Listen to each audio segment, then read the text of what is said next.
Welcome to the podcast, Ryan. Thank you so much for having me. My pleasure. I'm really happy to have you here and to learn about your journey. Tell me, before we start, tell me a bit about yourself and how did you get to found Crash Labs? Just for a quick briefer, my name is Ryan. I grew up in Karachi, Pakistan. Was born in 2004. I was actually born in Canada, but I spent most of my life in Karachi, Pakistan. That's where my family kind of raised me after the age of 5. And then from there until 18, I kind of just did school and then came here for university. Then I kind of switched around a bit. I did biomedical engineering at master for a year, then switched to University of Toronto, where I started studying math and statistics. And now I've kind of taken a leave of absence to work on Crash Labs full time.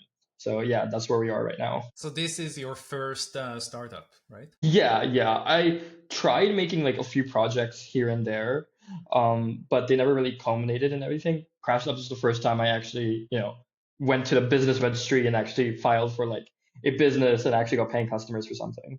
Amazing. And it's Hmm. yes, it's a big leap of faith there. Hmm.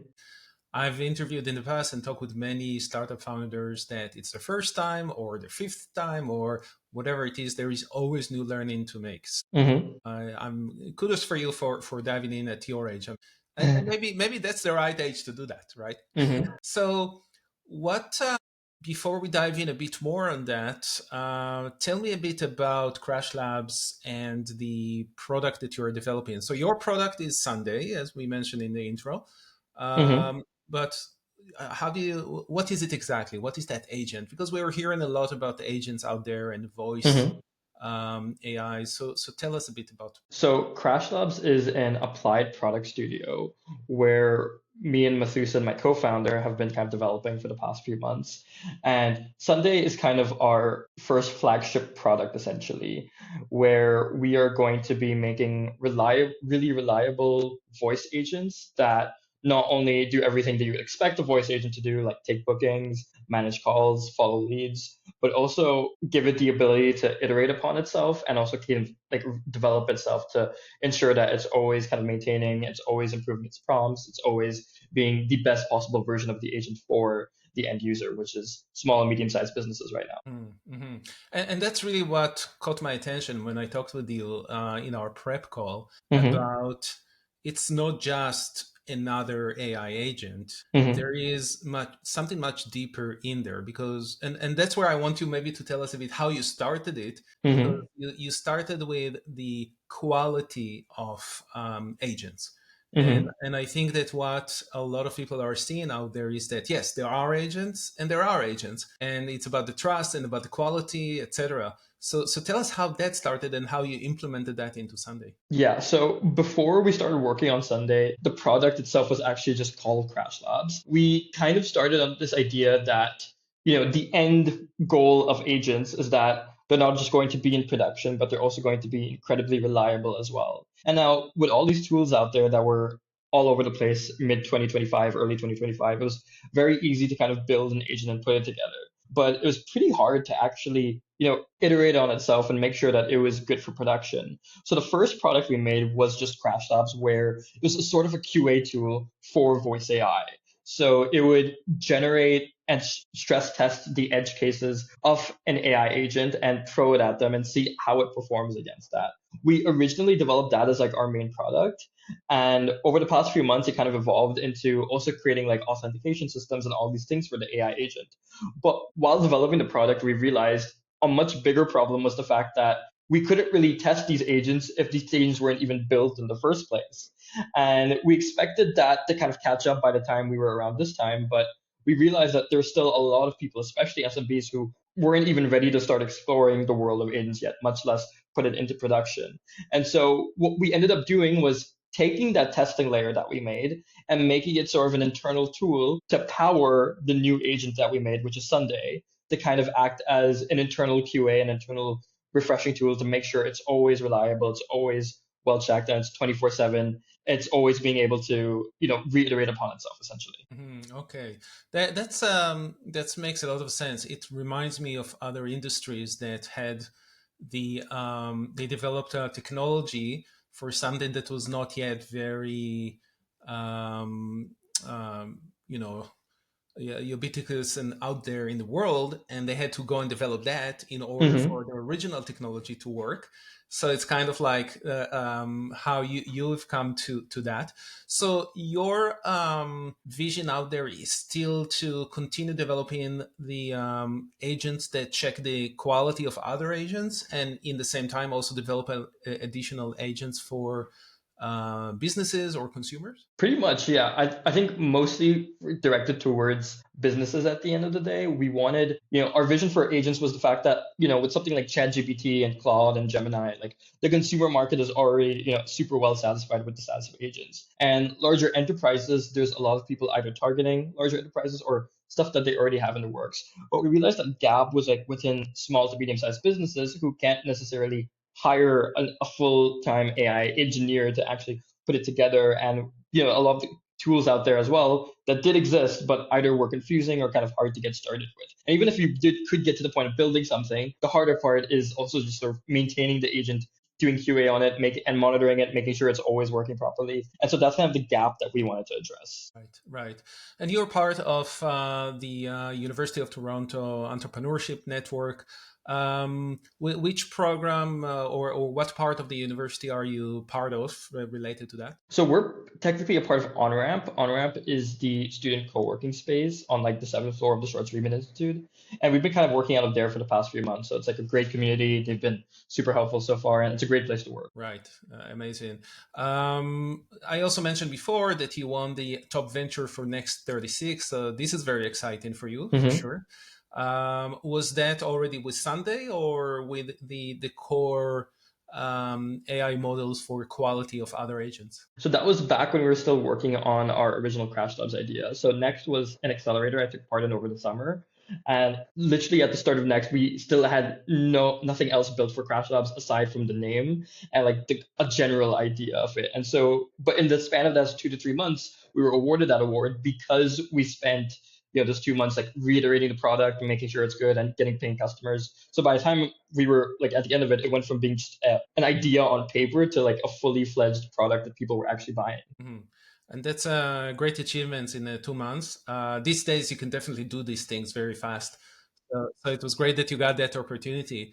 Hmm. Now, tell me a bit more about yourself because I feel that your background and how you got to do what you're doing is really core to how you actually emerge into that through those programs and through founding your own company. One thing you mentioned that you grew up in different environments. How do you think that shaped, your thoughts about what is possible out there? Hmm. So just going back to growing up in Karachi, technology was kind of one of the only things I sort of had for myself. There weren't many. It wasn't a very safe country, and there's a lot of the times I had very protective parents that didn't really want me to go outside that much, and so a lot of my time was kind of spent with the computer, and even before that, just my Nintendo DS. So I always kind of grew up with video games being like my main sort of exposure to the world, and even my main exposure to a lot of vocabulary as well. I think growing up with video games, but also having to figure out different ways to get those video games. For example, like we had a game shop and they would charge us every time we like bought like a new game, obviously. But I realized that I could start just like hacking into my own Nintendo DS and just putting those games in there myself. So having those little exposures to, putting things together and finding a way to get something, even if there wasn't a linear way to achieve it, was something that those experiences really helped shape the approaches I take today when it comes to go to market, when it comes to building a product together. Like I always understood that there was a shortcut or an alternative path that maybe people didn't talk about, but it was always there. And so just finding those paths was something I really, really enjoyed doing. And I think it got reinforced as I grew older as well. I started doing math Olympiads and all these very non-conventional puzzle competitions. And the great thing about these Olympiads and these competitions is that there's never quite a linear way of solving them. There's sometimes you have to go to the deep end. Sometimes you have to like team up with someone and come up with something that you hadn't really thought of before. And doing this again and again, building that muscle to do this was Mhm. something that taught me a lot about how to navigate the world later on. Yeah, no, that's very interesting, and yeah, I mean, you're in the beginning of your journey as a founder, so you probably already learned some lessons, or were able to implement things that you're seeing things a bit differently in order to be successful, or just move forward. I know success takes a lot of time, but moving forward sometimes is hard. So, and any lessons you already learned? From being a founder, I think, people have these sort of startup memos or startup, almost Bibles of like what to do and how to do things. I think, when I came into it, my very contrarian take was like, oh, I don't need to follow this. I can just follow my own way. But there are, I think, very core things about running a startup and running a business that you shouldn't really take for granted. And especially when there's advice out there about it. For example, I think the greatest thing this comes with is like talking to users or like building a product, these very core fundamental parts, and like, moving fast as well. It's very easy to take these things for granted and think that, oh, what I'm doing is completely different, so I don't need these things. And maybe there are some cases where that might apply, but I think for the vast majority of startups, doing these very core things is the only way you kind of actually go from being an idea to making something people truly want at the end of the day. Yeah, yeah. You also mentioned to me that you see the world a bit differently from what other people are seeing the world. When was that? I'm really curious about that because I know Hmm. we're all different, etc. But I think that's also what makes founders tick sometimes. Hmm. So I wonder, when was it that you realized that, and what is it that you feel you see the world differently that can help you in your journey? I think people tend to underestimate the power of technology sometimes. I know, like, ever since 2023, there was a huge movement of, oh guys, AI is going to take over the world, AGI is coming, and these kind of ripples of like, oh, there is an AI bubble to, oh, AGI is going to replace all of our jobs. And I think people, even especially as I talk to relatives about this, they tend to think, oh, this is, the case of like AI just being a bubble, and they kind of tend to follow the news cycles. But I think one thing you need to follow is the trajectory of technology and how it's historically always worked as well. Like, when the internet came, a lot of people thought it was a fad, and then it turned out to not be a fad. And when all these sort of things happen, I remember even when I told people I was working in AI, they're like, oh, have you heard of the .com bubble? The AI bubble is going to come soon. But like, it's very easy to like, reference past events and extrapolate them into today's conditions without actually examining, what's actually happening, what's going on. And I think like having that perspective that technology has always moved fast, technology has always changed the world and revolutionized in some way, and that it's, even if valuations of companies are drastically overpriced right now, I don't think people truly have appreciated the effect that technology is going to have on like the rest of humanity. Mhm. Yeah, from my experience, people definitely overestimate or underestimate technology, and most people don't really understand technology, and that's what happens when you don't understand it. And Hmm. now with AI, there is even another layer of black boxness, if you may, Hmm. of the technology behind the front end of the prompting of AI and stuff like that. So that makes even things more simplified to some people, but even less understood about what is it. And I would So say, I think, one of the major beliefs I have, and this is coming from a young person myself, but I think young people are also vastly, vastly underestimated, especially in today's day and age. I know, like, for example, right before this, I was watching a story and where people are saying, young people are kind of cooked because this whole wave of AI is going to sort of like obliterate all the entry level jobs for these young people who are entering the workforce.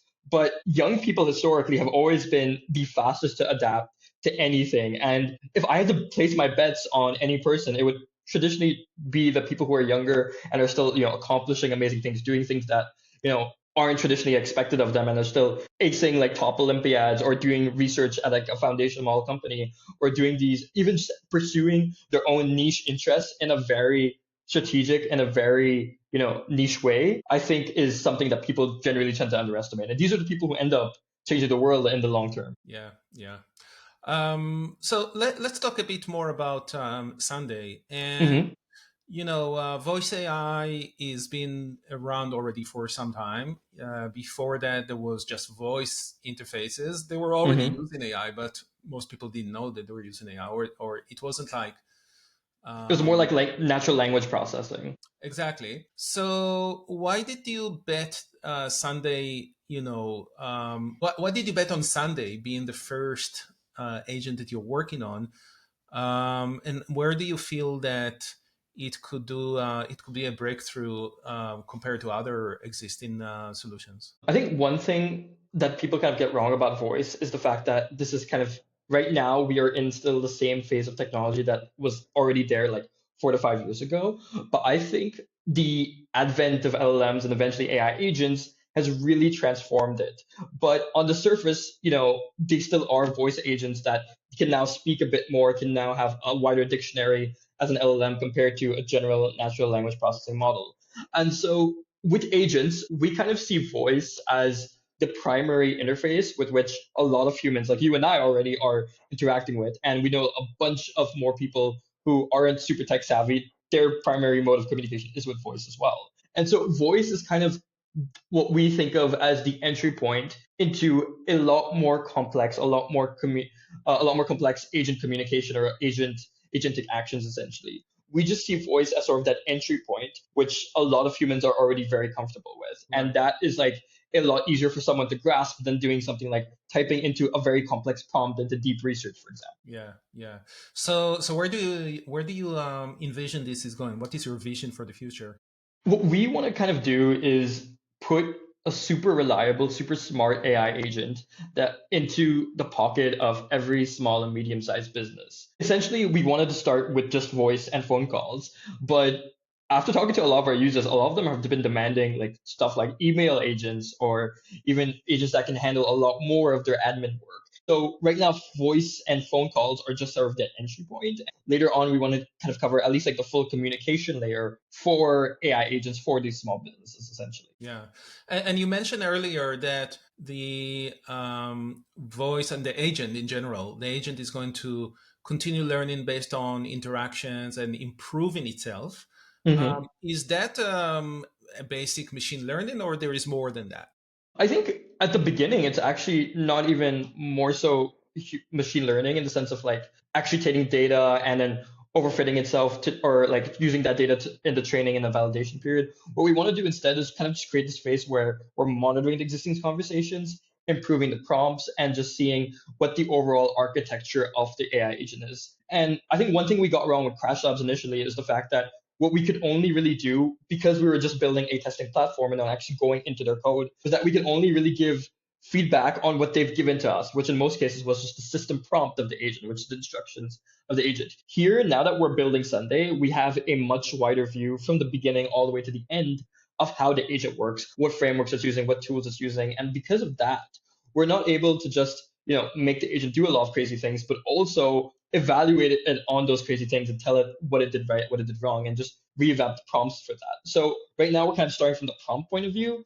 Later on, as we start building our own models, we want to definitely use a form of reinforcement learning to really make sure it's always reinforcing itself within the next 2 to 3 hours. I think Cursor does like a really good job of this. If you've used tab, tab, tab on Cursor, it's an agent that's reflecting on itself and improving every 2 hours. We want to kind of achieve that same benchmark, but within voice agents and agents that are built for small businesses instead. I see. I see. Oh, that's very cool. And, going back to the theme of quality, Mm-hmm. and also basically how smart your agent is. What do you think? Where do you want to be? Do you want your agent Sunday to be reliable, 20% more reliable than it is, or 20% smarter than it is, or maybe both? Well, I think they kind of go hand in hand in some ways. I think a smart agent, in the sense of being able to accomplish complex tasks, is also reliable in the sense that it knows what it's capable of and what's not capable of and doesn't try to hallucinate any information or try and call a tool when it shouldn't be calling a tool. So, in a way, they kind of go hand in hand. I think a better way to sort of phrase that is like, would you rather choose a more reliable agent or an agent with more capabilities in that sense? Okay. And I guess we would always kind of go with the more reliable agent. The reason for this is because there's a lot of cases where you don't actually want the agent going out and doing complex tasks. So even giving the agent the ability to do all these things isn't necessarily what a person wants at the end of the day. They kind of just wanted to complete a streamlined task that they know what their inputs need to be and what the outputs should be, and just getting an agent to kind of go from start to finish. I think we'll always end up prioritizing that reliability aspect over capabilities, though I do think they can go hand in hand as well. But just that reliability is what gets people, especially non-technical people, to trust something with their actual workflows. Yeah, yeah. I see it the same as hiring people or choosing a software product, not necessarily an AI. Mm-hmm. That you can have someone that knows a lot of stuff and do a lot of many things, but they may not do it very well. Or you can Mm-hmm. choose someone that does something very well, or you can choose a T-shape person or a product or whatever it Mm-hmm. is. There is always pros and cons for each side of them. At Mm-hmm. the end of the day, you want the job to be done properly. Mm-hmm. So that's where agents that are doing the job properly, if each one of them is smart enough to do his job properly, there are already mechanisms out there to create swarms of agents or whatever it's called, to work together and do different things in a workflow or across time and different dimensions. What I would kind of add on to that is that, on one hand, you have software, which I would just call machines over here. And on one hand, you have humans. Now, software is traditionally deterministic. Humans are traditionally non-deterministic. And somewhere in between, you kind of have AI agents. And originally, when we were building Crash Labs, I think the original philosophy was it was a lot more like machines than humans. And so because of that, what we were building was a lot very similar to how software kind of works. Like for example, QA has been a huge field in writing traditional code, and so we kind of wanted to just emulate that, but create a version for AI agents, and that was going to be Crash Labs. But then as we kind of kept playing around with it and realizing these things evolve over time, the new model always has things that break the old tests and create a new sort of new tests. And so they're actually, I would say, a lot more closer to humans in the sense that they're constantly learning, they're constantly evolving, but there's also not like standard tests that can actually traditionally fit that mold all the time. Like take the SAT, for example. The SAT is like a test that evaluates human aptitude. And yet every human kind of gives the SAT in like a very different way. And the reason people argue so much against the SAT is because they're like, oh, this is like not actually traditionally evaluating what a human is actually capable of. And that's kind of how we see AI agent testing, is the fact that like there is no like one size fits all benchmark that and every single AI agent, especially for small businesses, can actually fit. At the end of the day, like an SMB agent that even takes phone calls for a receptionist at a dental clinic is very different from one that takes calls at an auto shop or takes calls at a real estate firm. And so navigating these things is like it's very hard for someone to be able to do. And that's why we wanted to be able to kind of create this platform, not just to build those agents, but also to create those benchmarks for them as well. Right. That's really interesting. I remember as a product person that started working a few years ago on NLP and AI product, it was very hard for me to move from Mm-hmm. deterministic software product to an AI product, Mm-hmm. because I wanted everything to know that it's actually working the way that I intended it to work. But that's not Mm-hmm. how AI works. So I wish I had tools like that back then to maybe help me with that. But it's a learning process. It's part of the Mm-hmm. learning AI. No, that's great. What I maybe one last question before we move into the next section, and we already Mm-hmm. talked about your experience as a founder journey and stuff like that. One thing that you might have learned from doing science olympiads to building a company, is there any learning there that you had? For sure. I think one of the things I did with science Olympiads was the fact that a lot of the ones that I did had a team component to it. So it wasn't just one person doing a module. It was like, usually multiple people. And at some point I even got to the point where I was creating these like Olympiads and like actually creating teams to build the questions and like manage them and everything. I think leadership, yeah, and this is a misconception I had when I was a kid as well, is that like leadership was everything and that it's like the leader who drives the company forward or drives it backwards. And obviously that is very true, but giving people the autonomy to be able to make their own things, allowing their creativity to flourish, and actually instead of directing people, just putting them in an environment where they can create their best work. I think Empowering them. is empowering them essentially, yeah, has been the biggest learning. I learned that back in Science Olympiads where it's like I couldn't just be the boss of everyone. I had to like allow them to do their own things and just have me sort of be there as a voice of reason, give them the freedom to be able to have that agency. And I think it's the same with building a company as well. It's not the fact that I am the one deciding everything or deciding every minute detail.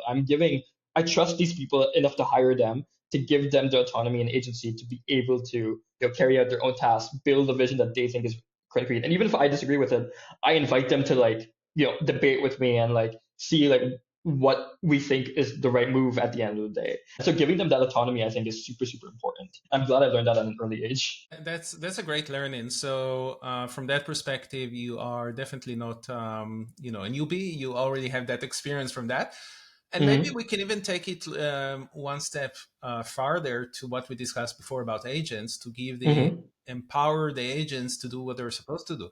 But agents are a bit more tricky because we are the one building them, so we need to also make sure that they're built right, and Mm-hmm. that the agency we give them, we can trust them to do what is it that we are expected to do.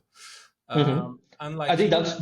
that's the whole kind of concept of temperature at the end of the day. It's like zero temperature means like completely deterministic, whereas a temperature of one might mean doing things that make it not have much sense at all. So it's always like finding like that middle Right, point at the end of the day. right. Is I think I think it's a perfect symbolism for like the difference between machines determinism and humans non-determinism at the end of the day. Exactly, and that's exactly the thing, that the like you said before, actually, that the agents are somewhere in between, because we know we have long life experience of people interacting with each other, so we have those expectations that are ingrained in the way we are growing up and in Mm-hmm. the way we interact with each other, that we don't have to teach it when you find a new job.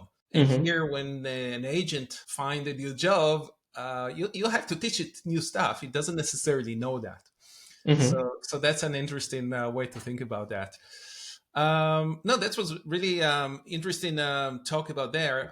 I do want to move to our next section, and in this next section, what we do a little workshop on the podcast with any specific product challenge that you might have at the moment, and then we can try to chat about it and see, maybe I can help you a bit there. Yeah, yeah, that'd be great. So, what you would you like to discuss today? It's a great question. I think there's like as with building a product, there's always I think multiple things that or multiple fires that are kind of going on at the same time. I think one thing we've been working on, and this is like an ongoing, I think this is like the mission of Crash Labs, is kind of like the fact that right now with our early customers, we're kind of hand holding and white gloving everything in the sense that we're learning as much as we can about their business, about their workflows, about everything, and then going and building the agent for them, and then going back and being like, what do you think about this? And then using that as our feedback cycle. So they're not actually involved in the development aside from giving us feedback.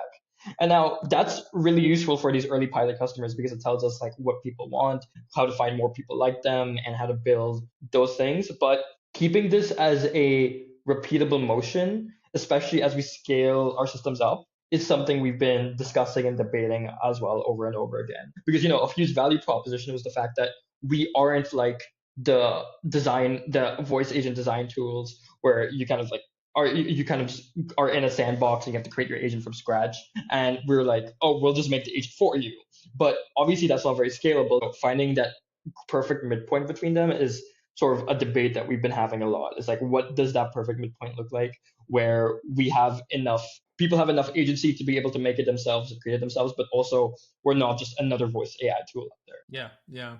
So one thing that maybe I will ask you first is, what does Mm-hmm. SMB means to you? Because SMB is really a very large segment of population of businesses. Mm-hmm. And there are many, many different types of businesses in that segment. Mm-hmm. So usually people will think about it as a size of the organization, but Mm-hmm. size is not everything. And it's actually, what is it that are doing is the important thing, because Mm-hmm. the agent probably won't care much about what their size is. It will care more about what are they trying to achieve and what are the things that they need help with. right? Mm-hmm. So I would first of all try to identify who is my ICP, my ideal customer profile, and Mm-hmm. within that, if this is SMB, is the first up, that's fine. Mm-hmm. But what make them specifically a good fit for your solution, and how you can Mm-hmm. learn from that much more than just they're an SMB, right? So Mm-hmm. at the moment, do you have a specific, more defined ICPs? Yeah, yeah. So SMB was kind of just like our general broad very term for what we essentially do. But right now, I think our biggest customers and the ones we have current pilots with are a lot of companies that live by phone. Now, exactly does that mean? It kind of means the fact that a lot of them are brokers, some of them are in real estate, some of them are travel agencies, and others are maybe people who have big receptions and are constantly taking calls. This might be med spas or different types of clinics, and even people working in logistics. So these are kind of like five very kind of scattered personas, but they all kind of have that same thing in common, where a lot of their business lives and dies by phone, and their revenue is directly linked to the amount of phone calls they can take, the amount of phone calls they follow up with, and so that's kind of who we're building for. Right now, we are more so focused on the brokers. Those are our existing pilots. And we're kind of figuring out what their workflows are, what their day to day is like. And they live the most by phone, by the way. So, really kind of spending like a day in the life with them and figuring out what are the biggest problems that this AI agent could solve for them. And that's kind of who our ICP is at the moment. Yeah, amazing. You're doing the right thing because you are learning who they are, what they do, what is their user journey, what ticks them, what is their job to be done, so Mm-hmm. the things they have to accomplish, and how then you can bring Sunday to help them with that. Mm-hmm. With AI, talked. We touched the surface of AI. Is such a vast topic, but with AI, there are different models and different specific things that could happen based on the general sector where they are, but also based on just their context. So context Mm-hmm. is really a big part of that. And what you're learning and what you want to pay attention to is when you set it up for every client, what are those things that you are doing that eventually could be automated? And when I'm saying automated, either automated by a specific process, or self-served by the users. So if you can give them the ability to self-serve specific things, so simple things like uploading their information, or connecting their system to their other system, because this way the AI will have the context. Mm-hmm. That should be a simple things. You don't need a lot of AI for that or knowledge for that. It's just a setup, and things like that. But I'm sure there is more complex things in there that you set up for them as those agents, and that's where you want to look for, how do I make that simple enough Mm-hmm. for the users to actually be able to either do on their own as a self-serve, or automate it in other ways. Maybe you will need an agent for that, the same way that you need Yeah, a that's the idea we've actually been exploring is like creating agents to build the other agents out. As long as we create like a really sophisticated builder agent and is given the amount of context of, hey, this is what this person likes, this is what that person doesn't like, and being able to like know these people pretty well, giving that context to the agent allows them to actually, create these things in a really great way. Yeah.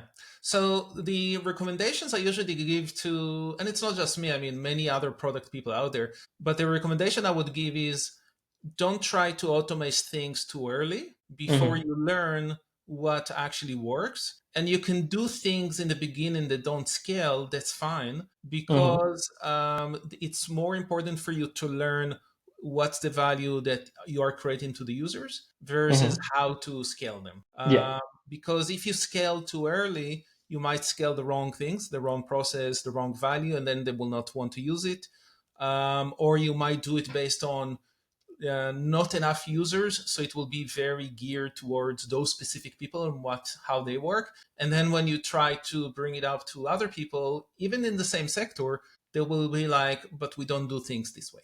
Mm-hmm. So that's where you're doing it right. Don't worry too much right now about when it's going to happen. I know we sometimes we want things to be very fast, but more Mm-hmm. about, are we learning the right way right now that our users are working, and that Sunday can help them to get the value they are paying for, right? Mm-hmm.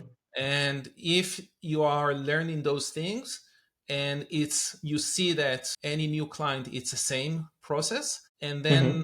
that you're also if you want to continue doing it manually, you will have to start hiring more people to just do it as a service. Then you definitely want to start looking into automation. Yeah, for sure. Hmm. Great. Any other?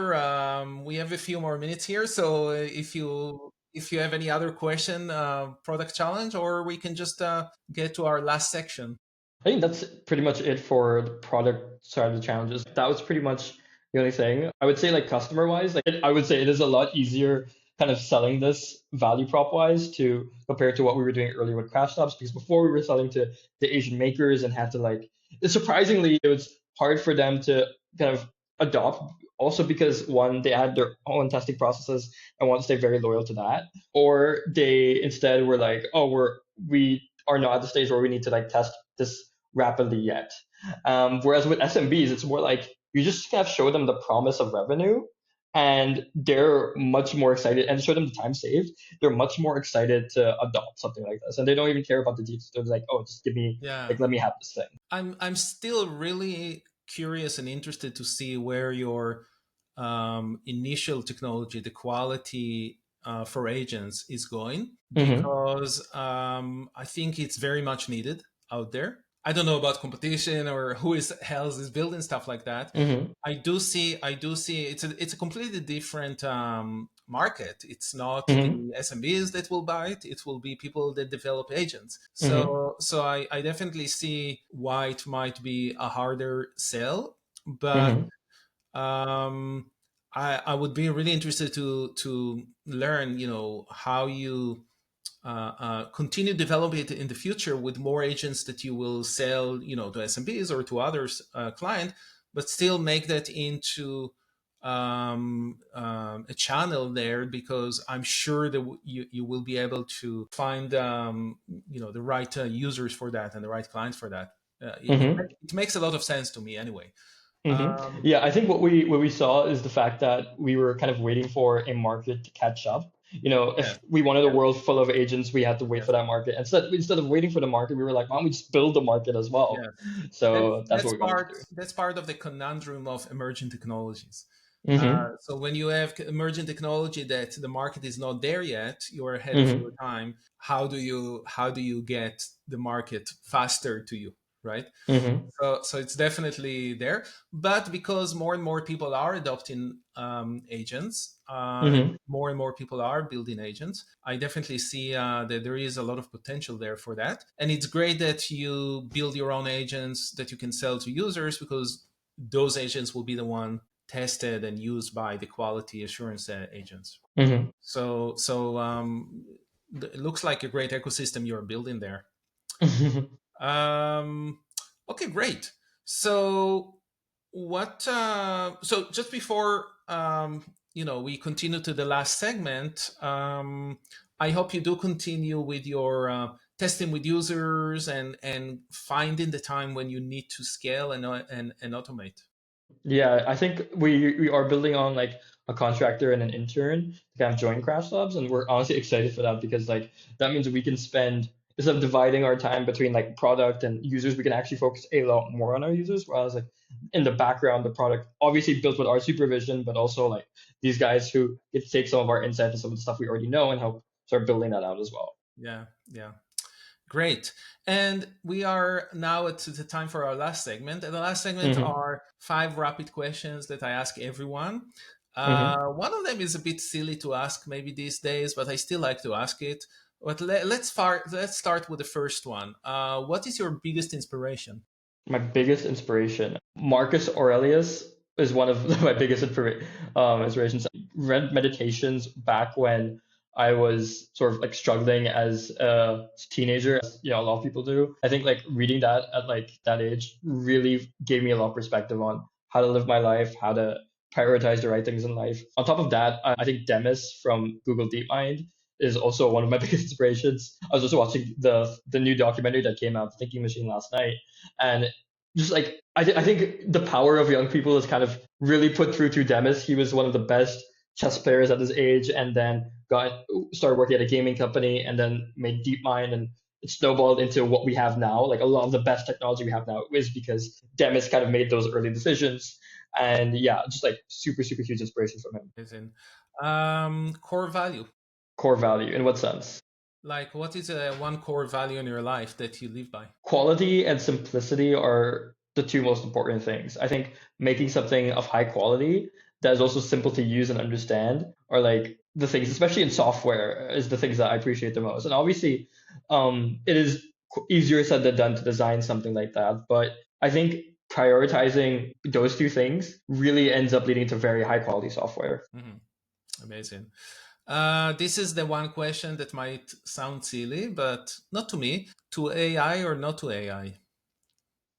Well, I think my answer is pretty obvious. I think to AI all the way, even in ways that aren't exactly ready yet. I still think that like I think about the 80-20 principle a lot actually. So the 80-20 principle is like get like 80% there with like 20% of the effort. And I think AI can really help with a lot of that. Obviously, crossing that chasm of 80 to 100 is incredibly, incredibly important as well. But I think it's kind of grossly underestimated how much faster and how much more powerful we are with AI.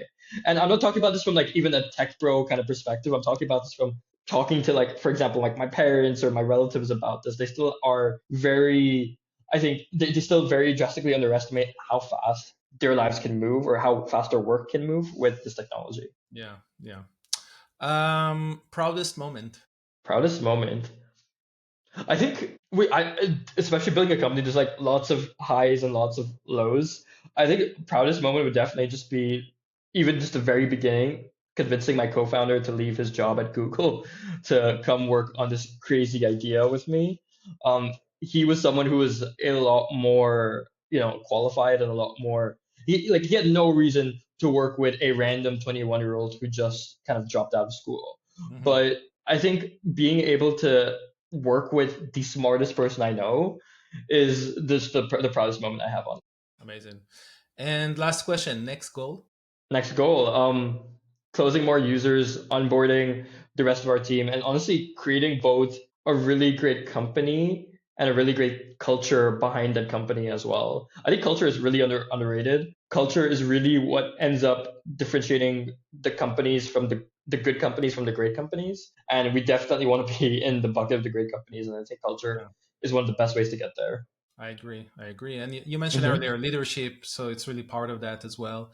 Hmm. It's all coming from the leadership. So Absolutely. Yeah, and really, I think that's what we want at the end of the day, especially with Crash Labs, is we don't want people just coming in here and spending the rest of their life in Crash.